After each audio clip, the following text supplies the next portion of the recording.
لله رب العالمين الحمد لله وسلام على عباده الذين اصطفى الحمد لله الذي أنزل على عبده الكتاب ولم يجعل له عوجا ربي أعوذ بك من همزات الشياطين وأعوذ بك ربي أن يحضرون بسم الله الرحمن الرحيم يا أيها الناس اتقوا ربكم إن زلزلة الساعة شيء عظيم إلى آخر الآية।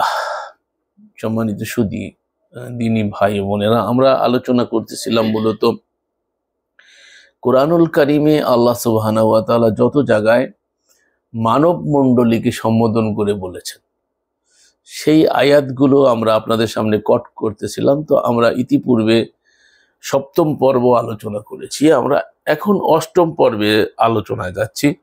তো আমরা আশা করতেছি 10 পর্বে আমরা এই আলোচনার ইতি টানব, যেখানে আমরা দেখিয়ে দেব যে গোটা মানব জাতিকে লক্ষ্য করে আল্লাহ রাব্বুল আলামিন তার বিধান দিয়েছেন। এই বিধানটা, এই কোরআনটা গোটা মানব জাতির জন্য এসেছে। তো এই বিষয়টা মানুষের কাছে পরিষ্কার করার দরকার। আমরা বারবার এটা অনুভব করছি যে আমরা ভেবে বসেছি যে এই কিতাবটা কেমন যেন মুসলমানদের কিতাব, আর আমাদের হুজুররাও সেই একই ধারণা দিয়ে রাখছে। এই ধারণা থেকে মূলত বের করার জন্যই কিন্তু আমাদের এই আলোচনা। এই জন্য আপনাদেরকেও বলবো যে আপনারা এই বিষয়টা মানুষকে বোঝানোর চেষ্টা করবেন।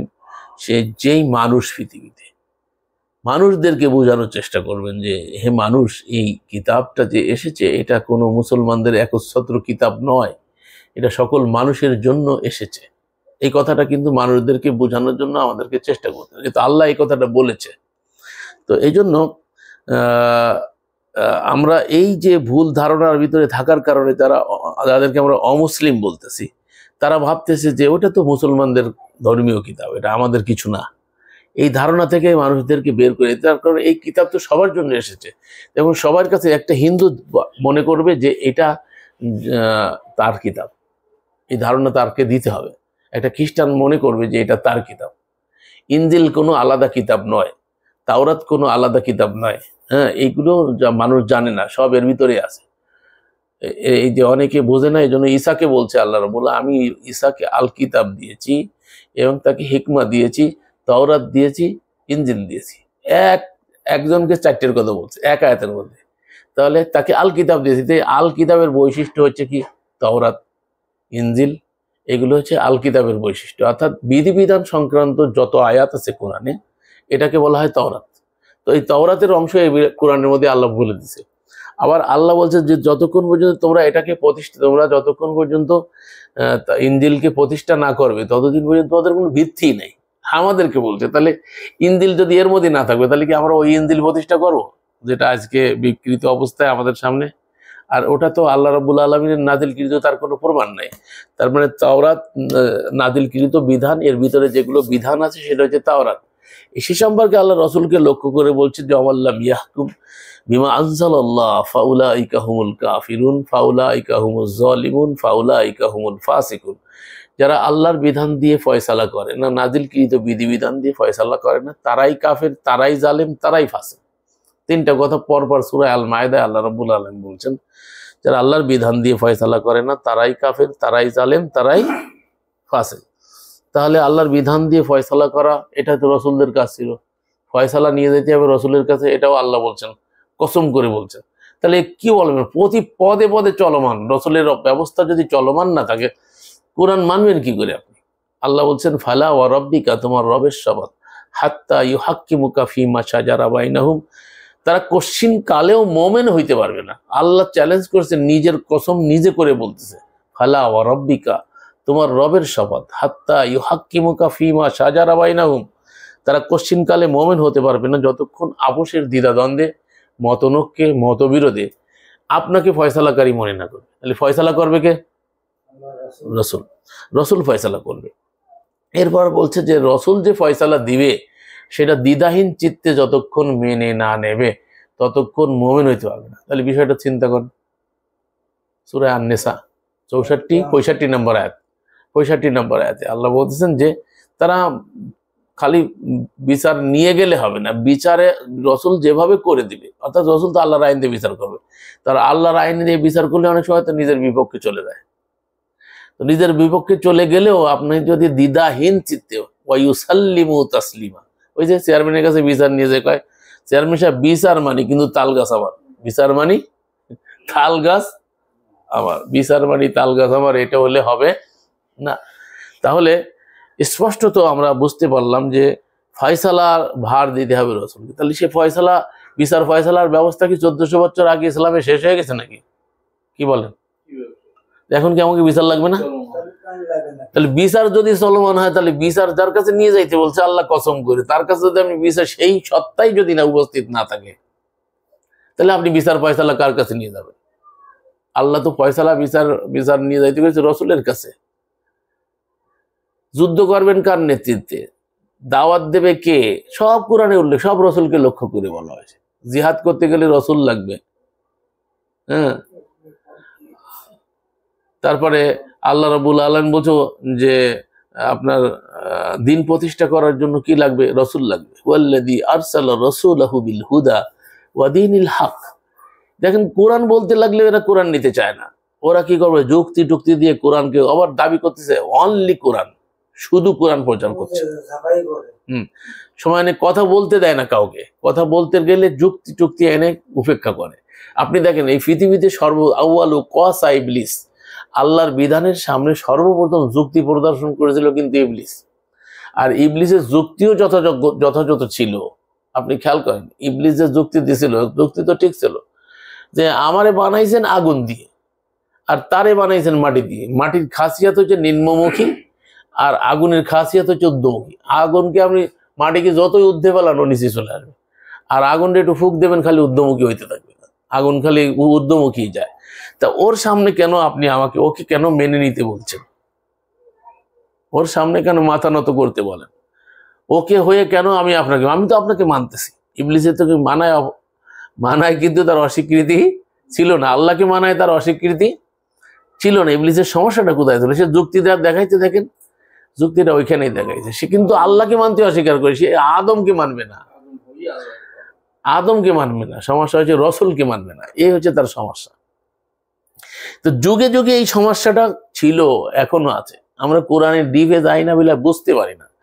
এই এখনো সমস্যা ওই একটা জায়গায়। দেখেন, অনেকে আল্লাহকে মানে, কোরআন প্রচার করতেছে, কোরআনের বড় দায়ী হয়ে গেছে, কিন্তু রসুল মানতে রাজি নাই, নেতৃত্ব মানবে না। নেতৃত্ব মানার মানসিকতা আমাদের মধ্যে নাই। আমরা সবাই নেতা হতে চাই।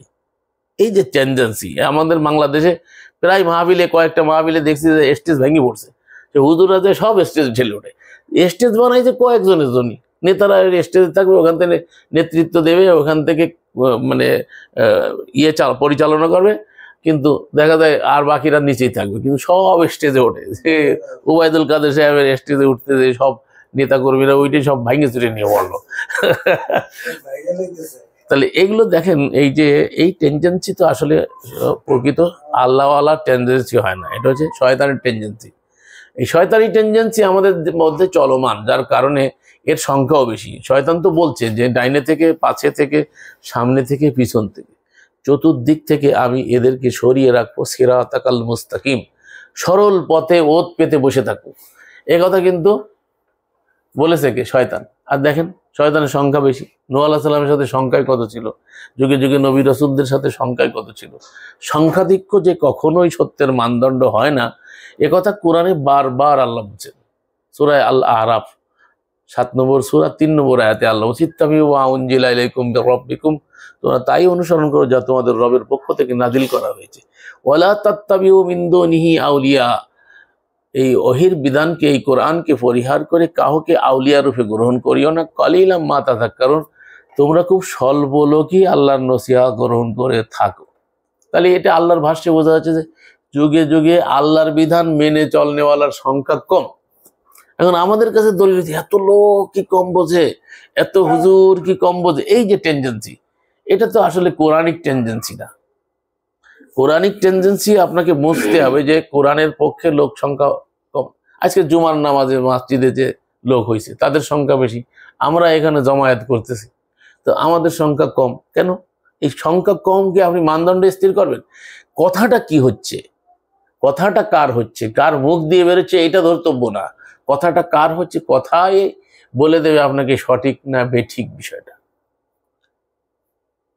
ওই যে বলছে না দুইটা বিষয় আছে, যে কথা সত্যের দুইটা প্রমাণ হচ্ছে কথাটাই বলে দেবে যে এটা সত্য না অসত্য। যেমন কোরআনটা পড়লে আপনি বুঝতে পারবেন যে প্রতিটা কথা বিজ্ঞানিক, কোনো কথা অবৈজ্ঞানিক না। তো এই আয়াত পড়ার সাথে সাথে ব্রেন বলে দেয় যে এটা আল্লাহর কথা ছাড়া হইতে পারে না, এর জন্য আর সনদ লাগে না। আরেকটা হচ্ছে কি, আরেকটা কথা সত্য না সত্য সেটাকে যাচাই করার জন্য কি লাগবে, সনদ লাগবে। সেই সনদ কি, ব্যক্তির চরিত্র, সে কি বাজারে দাঁড়িয়ে কখনো খেয়েছেন কিনা, সে কখনো মিথ্যা বলেছে কিনা, তার আকীদা বিশ্বাস কি ছিল, সে শিয়া ছিল না সুন্নি ছিল, এই হাদিস শাস্ত্রে যেটাকে বলা। তো রসুলের হাদিসটাকে প্রমাণ করার জন্য যে শাস্ত্র, সেটাকে বলা রিজাল্ট শাস্ত্র। তো এই রিজাল্ট শাস্ত্রের আলোকে যাচ পাড়তাল করে তারপরে একটা মানুষের চরিত্র নির্ণয় করে সেই লোকটা যদি সঠিক হয় তাহলে তার হাদিস গ্রহণযোগ্য। কথা বুঝতে পারছেন? এই জন্য আপনার ওই জয়ীফ হাদিসের ডেজিগনেশনে লেখা আছে, জয়ীফ হাদিসের ডেজিগনেশনে যেটা লেখা আছে সেটা হচ্ছে যে রাবির দুর্বলতার কারণে হাদিসটি দুর্বল হয়। মানে রাবি মানে বর্ণনাকারীর দুর্বলতার কারণে হাদিসটি দুর্বল হয়, অন্যথায় আল্লাহর রসুলের কোনো কথা দুর্বল নয়। কথা তো ঠিক আছে, রসুলের কথা তো দুর্বল হতে পারে না, তার কারণ রসুল মেসেঞ্জার অফ আল্লাহ, রসুল্লাহ মানে আল্লাহর মেসেঞ্জার, তিনি আল্লাহর মেসেজ থেকে কথা বলেন। তো আল্লাহর মেসেজ থেকে যিনি কথা বলেন তার কথা তো দুর্বল হওয়ার কথা না। কিন্তু দুর্বল হচ্ছে কি জন্য, রসুলের নামে যেটা চালানো হচ্ছে ওইটা রসুলের কি না ওইটা নির্ণয় করার জন্য রাবিদের চরিত্র। তো এই রাবিদের চরিত্র খুঁজে তারপরে ওই লোক, যে লোক চরিত্র খুঁজতেছে সেই লোকটার চরিত্র আছে কিনা সেটা কি করে বলবো। চেয়ারম্যান সাহেব আমাদেরকে ক্যারেক্টার সার্টিফিকেট দেয়, তো অনেক চেয়ারম্যানের তো চরিত্রের মধ্যে মানে কি বলবো, আর এটা আমরা বলতে চাই না, তো আপনারা সবাই জানেন। তাহলে বোঝা যাচ্ছে যে যিনি চরিত্রের ক্যারেক্টার সার্টিফিকেট দিচ্ছে তারই ক্যারেক্টার ঠিক নেই। তো এই জন্য যে লোকটা মনে করেন যাচাই করতেছে যে অমুক ঠিক আছে কিনা, অমুকের চরিত্র কি ছিল, অমুক, তো একটা মানুষকে আপনি একদিনে কি করে যাচাই করেন ভাই? একটা মানুষের কাছে শুনে তার ভিতরগত, মানুষের চারিত্রিক বিষয়টা তো ভিতরগত বেশি, অভ্যন্তরীণ। কোনো মানুষ খারাপ মানুষে নিজের খারাপিটাকে বাইরে প্রকাশ করে না, সে অতি গোপনে সন্তারপণে খারাপ কাজগুলো করে। তাহলে আপনি এই ভিতরে যে আপনি দূরবীন লাগায় দেখবেন, অথচ কোরআনে আল্লাহ বলছে ওয়ালা তাজাসসু, তোমরা গোয়েন্দাগিরি করে না। হ্যাঁ, সূরা হুজরাত যদি কেউ পড়ে তাহলে এই বিষয়গুলো তার স্পষ্ট হবে। তো মানুষের গীবাত করা যাবে না, পরচর্চা করা যাবে না। হাদিস শাস্ত্র দেখবেন মানুষের গীবাত দিয়ে ভরা, অমুক ভালো না, অমুক এ করেছে, তমুক এ করেছে, এর হাদিস নেওয়া যাবে না, এইগুলো। তো যাই হোক, আমরা যে কথা শোনা কথা আবার হাদিসেই নিষেধ আছে। যাই হোক, আমরা আজকে যেটা আলোচনা করতেছিলাম, কিয়ামতের ভয়, কিয়ামতকে আল্লাহ ভয় করতে বলছে। এই কিয়ামতের ভয় শুধু কি মুসলমানরা করবে? আল্লাহ লক্ষ্য করে বলছে, ইয়া আইয়ুহান নাস ইত্তাকু রাব্বাকুম, হে মানুষ তোমরা তোমাদের প্রতিপালককে ভয় করো। নিশ্চয় কিয়ামতের প্রকম্পন খুবই ভয়ঙ্কর, আল্লাহ বলছেন। তাহলে এটা বলছে ইয়া আইয়ুহান নাস বলে বলতেছে। তাহলে কিয়ামতের ভয়াবহতাকে আল্লাহ রাব্বুল আলামিন বলতেছেন কাদেরকে? সমস্ত মানুষ। তাহলে আপনি এটা নিয়ে যাবেন না মানুষের কাছে, কিতাবটা মানুষের কাছে নিয়ে বলবেন না যে আল্লাহ কিয়ামতের কথা তার নিজের ভয়ও দেখাইছে, কিয়ামতেরও ভয় দেখাইছে তোমাদেরকে। তো এইটা যদি আপনি বলেন যে নাই মুসলমানদের কি, তাহলে মুসলমানরাই কিয়ামত জানবে, আর কেউ কিয়ামত জানবে না? কিয়ামতের ভয়াবহতা সম্পর্কে এই ভীতিটা তাদেরকে নিয়ে যেতে হবে না? তো কেমনি নিয়ে যাবেন? নেবেন কি করে? নিজেরাই তো মানতেছি না, নিজেরা আপোষে দ্বন্দ্ব করতেছি, কেউ মিলেমিশে থাকতে চাচ্ছি না, দ্বন্দ্ব করতেছি কেন? মানে আমরা এটাকে আমাদের নিজস্ব একটা সম্পদ ভেবে বসেছি, কিন্তু এটা তো আমাদের নিজস্ব সম্পদ না, এটা তো আল্লাহর বিধান, সকলের জন্য এসেছে। তাহলে সকলের কাছে এটা নিয়ে যেতে গেলে তো আগে আমার নিজেকে মানতে, আমি যখন নিজে মানবো এটা আল্লাহর বিধান, আল্লাহ সবার জন্য এটা পাঠিয়েছে, এই টেন্ডেন্সি যদি আপনার মধ্যে না থাকে তা আপনি কি করে এটা অন্যের কাছে প্রচার করবেন? আপনি তো মনে করছেন যে মসজিদেও তো পড়ানো হয় না, মসজিদে তো আল্লাহর কোরআনের নামে ফাজাইল আমল নিয়ে আপনারা বসে যাচ্ছেন, সেখানে তো আল্লাহর কিতাবটা পড়েন না, যেখানে রসুলকে আল্লাহ বলছে দেখেন ওয়ায়ুআল্লিম হুমুল কিতাব, রসুলকে আল্লাহ দায়িত্ব দিয়েছে আপনি তালিম করবেন কিতাবের।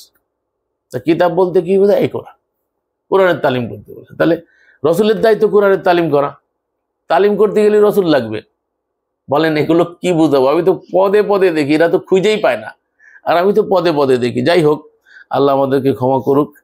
এরপরে আসেন, নিশ্চয়ই কিয়ামতের প্রকম্পন খুবই ভয়ঙ্কর।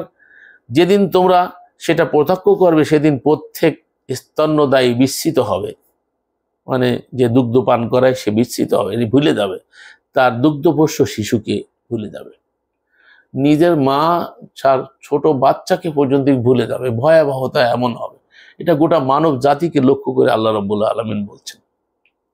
এবং প্রত্যেক গর্ভবতী গর্ভপাত করে ফেলবে। মানুষকে দেখবে নেশাগ্রস্ত সাদৃশ্য, যদিও তারা নেশাগ্রস্ত নয়, মানে ওরা নেশাগ্রস্ত নয়, কিন্তু পরিস্থিতিটা নেশাখোরের মতো অবস্থা হয়ে যাবে। মানে এত সংকটাপন্ন একটা পরিস্থিতি কিয়ামতের মাঠে শুরু হয়ে যাবে। বস্তুত আল্লাহর শাস্তি বড় কঠিন। আল্লাহ বলছে ওয়ালাকিন্না আযাব আল্লাহি শাদীদ, মানে পরিস্থিতিটা এত সংকটাপন্ন, আল্লাহর আযাব বড় কঠিন। তো এই কঠিন আযাব আমাদের সামনে আসছে, সেটা মানুষদেরকে স্মরণ করিয়ে দেওয়ার জন্য আল্লাহ রাব্বুল আলামিন এই বিধানটা আমাদেরকে দিয়েছেন, সমস্ত মানুষকে, যাতে এই কিয়ামতের ভয়াবহতা সম্পর্কে মানুষ জানে, আল্লাহ সম্পর্কে মানুষ বোঝে। এটা আল্লাহ রাব্বুল আলামিন এই আয়াতের ভিতরে উল্লেখ করেছেন। এটা গোটা মানব জাতি। এটা হচ্ছে সূরা আল হজ 22 নম্বর সূরার 1 আর 2 আয়াত পড়লাম, 1 নম্বর আয়াত আর 2 নম্বর আয়াত। এই আয়াতের মধ্যে আল্লাহ রাব্বুল আলামিন গোটা মানব জাতিকে কিয়ামতের কথা বলছে। অথচ আমাদের মুসলমানরা শুধু ওই যে আপনার সূরা আল ফাতিহার মধ্যে পড়ে না, হাত বেঁধে পড়ে, মালিক ইয়াউমিদ্দিন, তিনি বিচার দিবসের মালিক, তিনি বিচার দিবসের মালিক।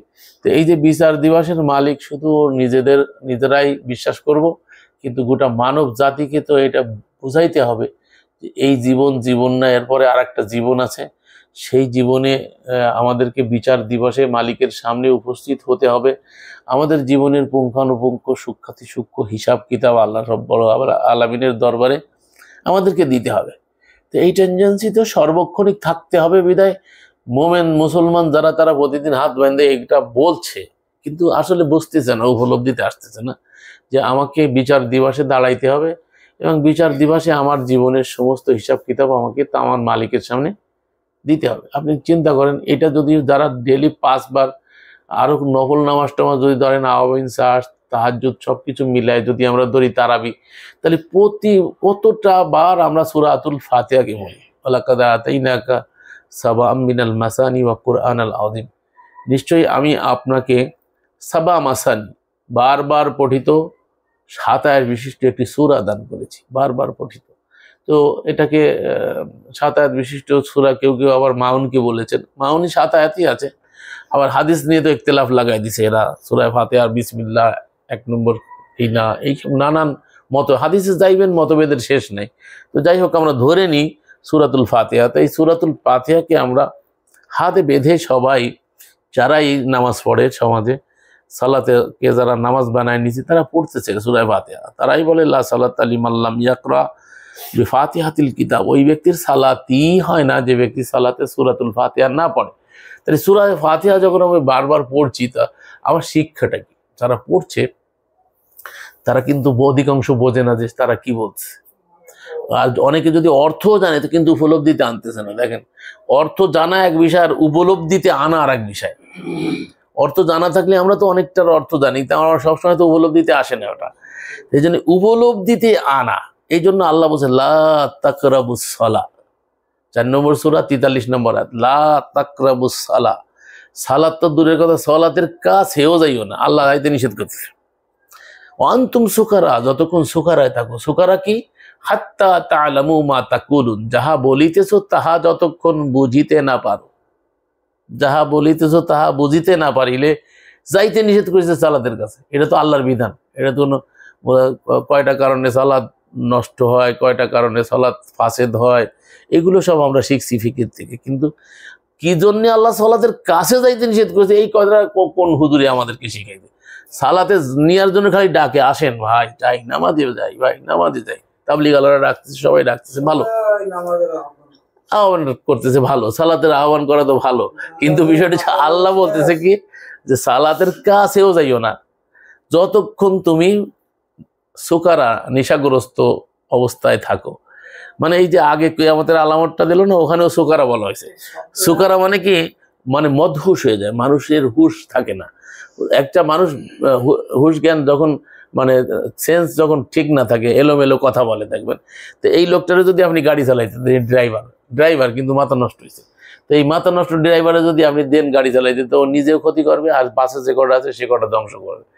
এই জন্য কোনো কাজ করার আগে সেই বিষয় সম্পর্কে জ্ঞান থাকতে হবে। দ্বিতীয়ত হচ্ছে যাহা বলিতেছি তাহা আমাকে বুঝতে হবে। আমরা সূরা ফাতিহা কি বলতেছি এটা আমাদের বুঝে নাই, উপলব্ধিতে নাই। যদি উপলব্ধিতে থাকতো, আমার মনে হয় না একটা মানুষের দ্বারা কোনো অপকর্ম করা সম্ভব হতো।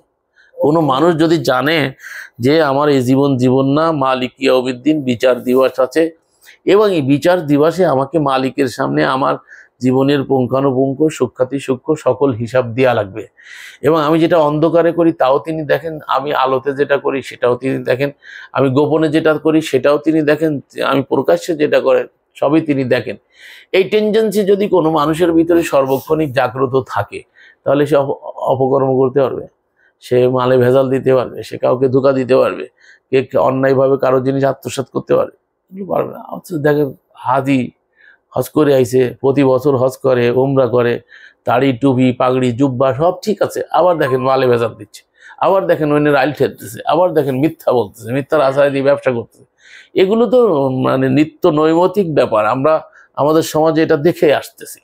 এগুলো তো কোনো নতুন জিনিস না, আপনারা নিজেরা এগুলো ডিল করতে যে দেখতেছেন যে কেমন হাজি সাহেব টাকা নিলি হাত দেওয়ার কথা নেই।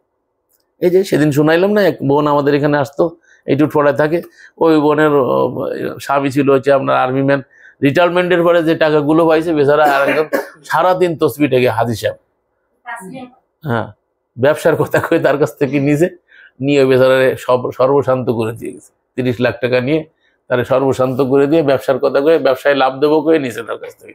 এখন আসে হাজি সাহেবের খবরই নাই, হাজি সাহেব সে কিন্তু হাজি সাহেব, উমরা করে, সারাদিন তসবি হাতে থাকে। ওই বোনের বক্তব্য, আল্লাহু আলাম, আল্লাহ ভালো জানে। তাহলে এইগুলো তো আমাদের সমাজে চলছে। আমরা হচ্ছে কি সাধু সাজছি, কিন্তু সাধু হচ্ছি না। আল্লাহ আমাদেরকে বলতেছে সাধু হও। আল্লাহ কি বলতে চায়? সাধু হও, সাধু সেজো না। তা আমরা সাধু সাজতেছি, কিন্তু সাধু কেউ হইতেছি না। ওই যে হিন্দুরা দেখবেন না, হিন্দুরা যখন লাশ নিয়ে যায়, তখন ওই যে সামনে যে লোকটা থাকে সে বলে, ওই কি ওর নাম কি বলে, পুরোহিত, পুরোহিত বলে বল হরি, তো সবাই কয় বল হরি, মানে সবাই হরি বলতে বলে, কেউ হরি বলে না। মানে ওই পুরোহিত বলে বল হরি, আর পাশে যে কটা দেয় সে কটা কয় বল হরি, কিন্তু হরি আসলে কেউ বলে না। মানে সবাই হরি বলতে বলে, কিন্তু নিজে হরি বলে না। তো সমাজটা এরকম হয়ে গেছে যে আমরা খালি মানুষকে সংশোধন করতে চাচ্ছি, সংশোধনের কথা বলছি, কিন্তু নিজে সংশোধন হচ্ছি না। আল্লাহ বলছেন আতা'মুরুনান নাসা বিল বির ওয়া তানসাউনা আনফুসাকুম ওয়া আনতুম তাতলুনাল কিতাব। অন্যকে নসিহত করো এবং নিজেকে ভুলে যাও, আর তুমি আল্লাহর কিতাব পড়ো। লিমা তাকুলুনা মা লা তাফআলুন, এমন কথা কেন বলো যা তুমি নিজে করো না। তাহলে নিজে না করে সেটাকে বলা, এটা আল্লাহর কাছে অত্যন্ত গহিত। কাবুরা মাকতান ইনদাল্লাহি আন তাকুলু মা লা তাফআলুন। তো এই যে কাজটা আমাদের সমাজে অহরহ চলছে, আমরা এগুলো করে যাচ্ছি, কিন্তু আমরা বিরত হচ্ছি না। আমরা নিজেদেরকে ঠিক করার চেষ্টা করছি না, অন্যকে ঠিক করার চেষ্টা করছি। আর এই যে কিয়ামতের চিন্তা, এই সুকারা হয়ে যাবে, পরিস্থিতিটা কত কঠিন হয়ে যাবে। সুকারা অবস্থায় আল্লাহ রাব্বুল আলামিন সালাতের কাছে যাইতে নিষেধ করেছে। তো অধিকাংশ যারা আমাদের সমাজে নামাজ পড়ে, এর অধিকাংশ আপনি যদি যাচাই করেন, এরা দেখবেন সব সুকারা অবস্থায়। মানে তারা যা বলিতেছে তাহা তারা বোঝে না। আমি কয়জন, আমি গুনে বলতে পারি, লাখে একজন লোক পাইবেন না যে সে সালাতে কি বলতেছে সে বুঝতেছে। তার অনুভূতি আছে, তাদের অনুভূতি আছে। দেখেন তারা দেখেন কাঁদে, বলছে না আল্লাহ যে তারা রাত্রেবেলায় ক্রন্দনরত অবস্থায় তাদের চক্ষু অশ্রু সজল হয়ে যায় আল্লাহর বিধান যখন শোনে। তো এই যে সুকারা যে কিয়ামতের যে পরিস্থিতিটা আল্লাহ রাব্বুল আলামিন এখানে বললেন, আমরা যদি একটু ডিপলি চিন্তা করতাম, আর আমি আমার নিজের পরে বিষয়টাকে অ্যাপ্লাই করতাম যে আমি কি করছি আসলে, এই যে ভয়াবহতা আমার সামনে আসছে, তো সেই দিন আমার পরিস্থিতিটা কি হবে, এটা নিয়ে কি ভাবার সময় আমাদের আছে? সময়, যারা নামাজ পড়ে না তাকে তো তারা তো একবার ছাড়িয়ে দিচ্ছে সব আল্লাহর কাছে। নামাজ তো ছাড়ছে ছাড়ছে, এখন কোরআন নিয়ে যে ভাবো না, এটা তো আল্লাহ ঘুরে ঘুরে বলছে। আল্লাহ তো তাদাব্বুর করতে বলছে, আফালা ইয়াতাদাব্বারুনাল কুরআন ওয়ালাউ কানা মিন ইনদি গায়রিল্লাহ লাওয়াজাদু ফীহি ইখতিলাফান কাসীরা। আল্লাহ বলছেন তারা কোরআন নিয়ে কেন মনোনিবেশ সহকারে চিন্তা ভাবনা করে না? এ যদি আল্লাহ ছাড়া অন্য কারো পক্ষে তোকে হতো তাহলে তারা বহুত অসঙ্গতি মতভেদ দেখতে পেত। তাহলে সূরা 4 নম্বর সূরা 82 নম্বর আয়াত। তাহলে কোরআন নিয়ে তো চিন্তা ভাবনার বিষয়। কোরআন নিয়ে চিন্তা ভাবনা কি? আয়াতটা নিয়ে 5 মিনিট চিন্তা করা। কি চিন্তা করা? একটা আয়াত পড়লাম, এখানে আল্লাহ আমাকে কি বলছে, আমার জীবনের সাথে এই আয়াতের মিল কতটুকু আছে, আমি কি আমার জীবনে এটাকে বাস্তবায়ন করতে পারছি কি? এইগুলোই হচ্ছে আয়াত নিয়ে চিন্তা ভাবনা করা। আর সর্বপ্রথম হচ্ছে কি আয়াতের কি আল্লাহ বোঝাতে চাই এইটা উদ্ঘাটন করা, এটা উপলব্ধিতে আনা। তো এখানে আল্লাহ বলতেছেন যে কিয়ামতের ময়দানে পরিস্থিতিটা এমন হবে, স্তন্যদায়ী বিস্তৃত হবে, সে তার দুগ্ধপোষ্য শিশুকে ভুলে যাবে। তা আপনি চিন্তা করেন যে মা সন্তান ভুলে যায়, তাহলে পরিস্থিতিটা কত সময়। পৃথিবীতে নিষ্কলুষ ভালোবাসা যদি আল্লাহ রসুলের পরে থাকে তাহলে সেটা হচ্ছে মাতৃত্বের ভালোবাসা। মায়ের ভালোবাসার মতো নির্ভেজাল ভালোবাসা পৃথিবীতে আর নাই কিছু। এটা বাস্তব সত্য একটা বিষয় যে মা যে ভালোবাসে কোন স্বার্থ ছাড়া, যত শ্রম দেয়, যত মেহনত করে, যত কষ্ট করে, নিজে শীতের রাত্রে পেশাব করে দিছে বাচ্চা, সেই পেশাবের পরে নিজে শোয় আর বাচ্চারে বুকের ভরে রাখে। তো এই যে মাতৃত্বের ভালোবাসা, স্নেহ, মমতা, এর থেকে ভালোবাসার আর তো হতেই পারে না। সেই মা, এটাকে আমাকে বোঝার জন্য আমি বলতেছি জিনিসটা দেখেন, সেই মা কিয়ামতের দিন দুগ্ধপোষ্য। একটা বাচ্চা যখন বড় হয় তখন মাতৃত্বের স্নেহ কমতে থাকে, কিন্তু আর একটা যখন ছোট বাচ্চা হয় সেই ছোট বাচ্চার প্রতি মায়ের স্নেহটা বাড়ে। বড়টা যেটা ওইটা খুঁটে খাইতে পারে, ও এখন চলতে পারে, ওর প্রতি মনোযোগ কমে যায়। কিন্তু যে বাচ্চাটা ছোট থাকে, একেবারে শিশু, ওর প্রতি মায়ের মনোযোগটা, রান্না করতেছে, পাক করতেছে, কিন্তু খেয়াল কিন্তু বাচ্চার দিকে, গুঁড়োয় পড়লো কিনা, কোনো কিছু ক্ষতি হয়ে গেল কিনা। এই যে মাতৃত্বের স্নেহ, এই স্নেহ দিয়েই আল্লাহ রাব্বুল আলামিন বলছে এক দুর্বিনীত ভালোবাসা দিয়ে তোমার মায়ের ভিতরে আমি তোমাকে পাঠালাম দুনিয়াতে। যদি মায়ের ভিতরে এই ভালোবাসা না দিতাম, তোমার মা যদি তোমাকে ফেলে দিত, তাহলে তোমার কি অবস্থা হতো। তো এই কথাগুলো আল্লাহ রাব্বুল আলামিন কোরআনে তুলে ধরছেন। তার মানে বোঝাতে চাচ্ছেন যে মাতৃত্বের স্নেহ আর মাতৃত্বের ভালোবাসা, এরকম নিষ্কলুষ ভালোবাসা আর নাই। তো এই কথাটা আল্লাহ কোরআনে কেন তুলে ধরলো, আমরা জিনিসটা ডিপে যাই না। এটাই তাদাব্বুর, চিন্তা করতে হবে। যে আয়াতটা পড়লাম কিন্তু চিন্তা করলাম না, কি চিন্তা করতে, এখানে এই জায়গায় এই জিনিসটা চিন্তা করতে আল্লাহ কেন মায়ের উদাহরণটা নিয়ে আসলো। পৃথিবীতে আর কি কোনো উদাহরণ ছিল না? কিয়ামতের মাসে কি আরো দুর্ঘটনা ঘটবে না? কিন্তু সেইগুলো নাই নি। আল্লাহ এই কথাটা দেখাতে চাচ্ছে এইটা, যে মায়ের মতো ভালোবাসা, সেই মা স্তন্যদায়ী মা, সেটা স্তন পান করাচ্ছে, দুধ পান করাচ্ছে, সেই অবস্থায় সে তার শিশুকে ছুঁড়ে দিয়ে ফেলবে, সে নিজেকে বাঁচানোর জন্য মানে বিভোর হয়ে যাবে, পরিস্থিতিটা কত সংকটাপন্ন হবে, এটা বোঝাতে চাচ্ছে। আর এই কথাই আমরা কিন্তু প্রত্যেক দিন বলছি মালিক ইয়াউমিদ্দিন, কিন্তু উপলব্ধিতে আনতে পারছি, উপলব্ধিতে আনতে। আর এত হাদিস কোরআন আর এত বই কিতাব পড়া লাগে, এক আয়াতই এনাফ। যদি একটা মানুষ তার জীবনে কোরআনের কোনো একটা আয়াতকে নিতে পারে, কোরআনের একটা আয়াতের মধ্যে গোটা, এটা বললাম না মালিক ইয়াউমিদ্দিন, গোটা আখিরাত জগতের চিত্র। আমি ওই যে কালকে আমার বিয়ানতে দেখাচ্ছিলাম রাত্রিবেলা এখানে, যে এই গোটা আখিরাতের চিত্র মালিক ইয়াউমিদ্দিনের মধ্যে গোটা কোরআনে যত যা বলেছে আল্লাহ আখিরাত নিয়ে, সব মালিক ইয়াউমিদ্দিনে ঢুকে দিচ্ছে।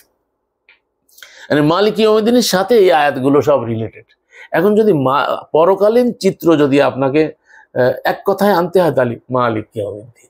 তা মালিক ইয়াউমিদ্দিন বিচার দিবসের মালিক, তাহলে একদিন বিচার দিবস আছে, সেখানে আমাকে দাঁড়াইতে হবে, জীবনে যা করছি সব সেখানে খুলে দেওয়া হবে, বলা হবে ইকরা কিতাবাকা, পড়ো তুমি তোমার কিতাব, যেটাকে আমরা আমলনামা বলি, যদি সেখানে কিতাব বলা হয়, পড়ো তুমি তোমার কিতাব, কিতাবটা পড়ো, কি করছো জীবনে।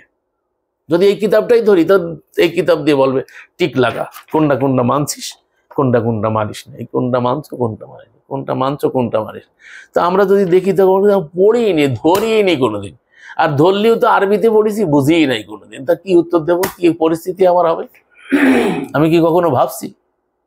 আল্লাহ বলছে ইকরা কিতাবাকা, পড়ো তুমি তোমার কিতাব, কিয়ামতের মাঠে বলা হবে, আর তোমার হিসাবের জন্য তুমি যথেষ্ট।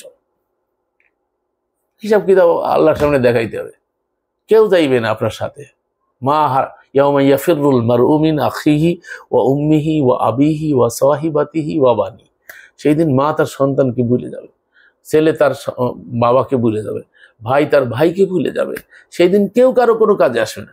তাহলে এরকম একটা কঠিন দিন আপনার আমার সকলের সামনে আসছে, অবশ্যম্ভাবী আসছে। ইকতারাবা লিন্নাসি হিসাবুহুম ওয়া হুম ফি গাফলাতিম মুরিদুন। আল্লাহ বলছে মানুষের হিসাব নিকটের সময় অতি সন্নিকটে, অথচ মানুষ গাফেল পড়ে আছে। আমরা সব গাফলাতের মধ্যে, শালিদ দুনিয়া কি করে বানাবো, দুনিয়া কি করে উন্নতি করব, এই চিন্তায় আমরা সর্বক্ষণিক আমাদের সময়টাকে অতিক্রম করে কাটাচ্ছি, অথচ আমরা পরকালীন চিন্তাকে ভুলে যাচ্ছি। তো গোটা মানব জাতিকে লক্ষ্য করে আল্লাহ এই কথাগুলো বলেছেন। মহান আল্লাহ আমাদেরকে বুঝার তৌফিক দান।